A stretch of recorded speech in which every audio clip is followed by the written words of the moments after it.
Hello जी, नमस्ते। कैसे हैं आप सब लोग? आई होप आप लोग सब अच्छे होंगे। तो गाइस, कई बार क्या होता है, हम लोग हैं ना बच्चों को जैसे पढ़ाते भी हैं, स्टडी भी कराते हैं, उसके बाद भी कई बार बच्चों के मार्क्स कम आते हैं।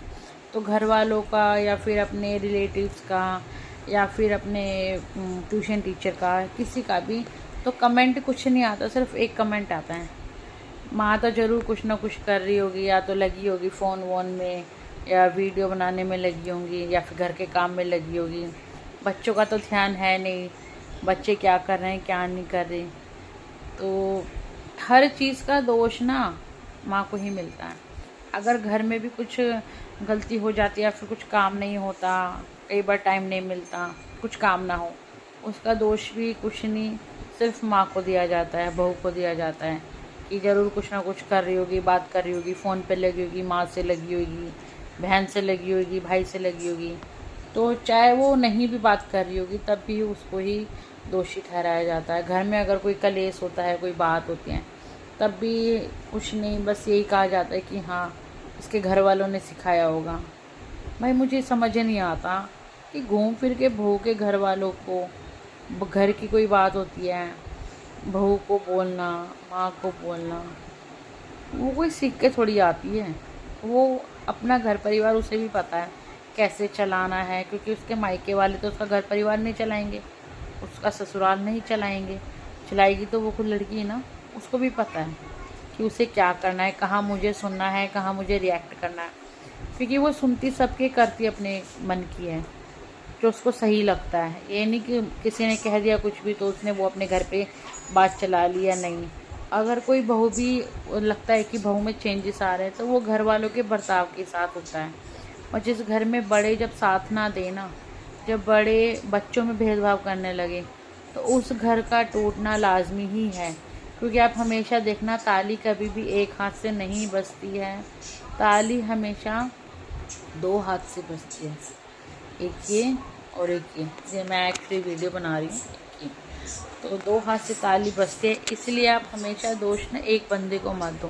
पहले आप हमेशा देखो कि पार्ट क्या है, घर में क्या बात है, या कहीं और भी बता रही हूँ, ऑफिस में भी कहीं, या स्कूल में हो, या फिर कहीं ग्राउंड में हो। हमेशा ना दो तरफ़ा देखना चाहिए, एक तरफ़ा देख के कभी भी किसी को जजमेंट मत करो। क्योंकि आजकल का दौर ऐसा है ना, कोई किसी की सुनता नहीं है। हर कोई सोचता है कि मैं फ्री हूँ, मेरे को कोई कुछ नहीं कह सकता। आप किसी को कुछ कह भी नहीं सकते, क्योंकि पहले के दौर और अब के दौर में बहुत फ़र्क है, ज़मीन आसमान का फ़र्क है। पहले की बहू बेटी और अब की बहू बेटी में भी बहुत फ़र्क है। तो ये समझने की बात है कि आपको घर कैसे चलाना है। कई बार आपको चुप्पी लगानी पड़ती, कई बार नहीं लगानी पड़ती। तो डिपेंड करता है कि आपके घर के जो बड़े लोग हैं वो किस तरीके से आपका घर चलाते हैं, या फिर आर्गुमेंट्स में किस तरह साथ देते हैं, या फिर आर्गुमेंट्स होनी ही नहीं चाहिए। और कई जगह तो यहाँ तक कि इतनी बातें बढ़ती हैं कि वहाँ बच्चे बैठे होते हैं, घर में इतना कलेश होता है कि वहाँ के बच्चे जो हैं बिगड़ जाते हैं। उनको ये लगता है कि हमारे घर में लड़ाई हो रही है, बात हो रही है, वो भी समझते हैं। आजकल के देखोगे ना आप, छोटे छोटे बच्चे वो बड़ों को भी मात देने वाले हैं, क्योंकि वो सब समझते हैं। फ़ोन आजकल एक ऐसा ज़रिया है, गूगल ऐसा ज़रिया है जो अच्छे अच्छे बच्चों को ना सब कुछ समझा देता है। बच्चे तो छोड़ो, बड़े को भी समझा देता है। जिस उम्र में उन्हें पढ़ना चाहिए, उस उम्र में वो पढ़ाई छोड़ के किसी और काम में ही लगे रहते हैं, गेम्स में लगे रहते हैं, कुछ भी हो सकती है बातें। तो इसलिए बच्चों पे भी ध्यान दो, अपने परिवार पे भी दो, साथ साथ आप अपनी भी इच्छाएं पूरी करो। उसके लिए आपको समय निकालना पड़ेगा हर चीज़ का। आप एक बात बताओ, 5 उंगली कभी बराबर नहीं होती। एक उंगली, अंगूठा छोटा, ये उंगली छोटी, ये बड़ी, कभी भी आप एक साथ कर सकते हो? नहीं।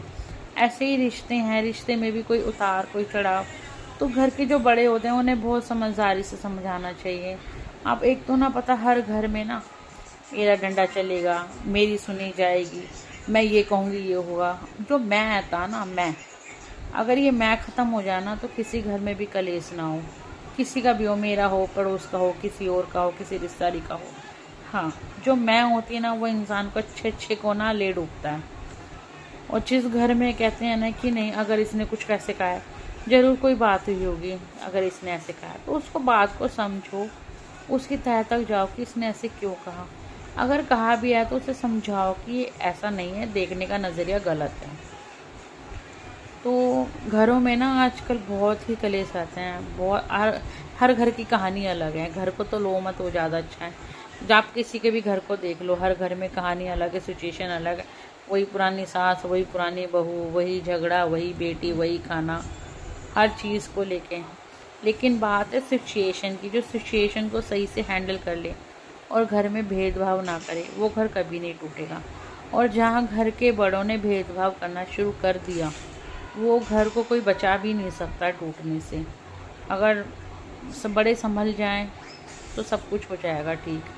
और वहाँ के बच्चे की जो परवरिश है वो बहुत अच्छे से होती है। तो डिपेंड करता है कि आपके घर का एटमॉस्फेयर कैसा है। अपने घर के एटमॉस्फेयर को भी आपको अच्छा रखना पड़ेगा। अगर आप चाहते हैं आपके बच्चे अच्छे बने, पढ़ लिख के समझदार बने, तो इसलिए आपको घर का माहौल कुछ ऐसा बनाना पड़ेगा ताकि घर में जो है बच्चा देखे तो कुछ सीखे।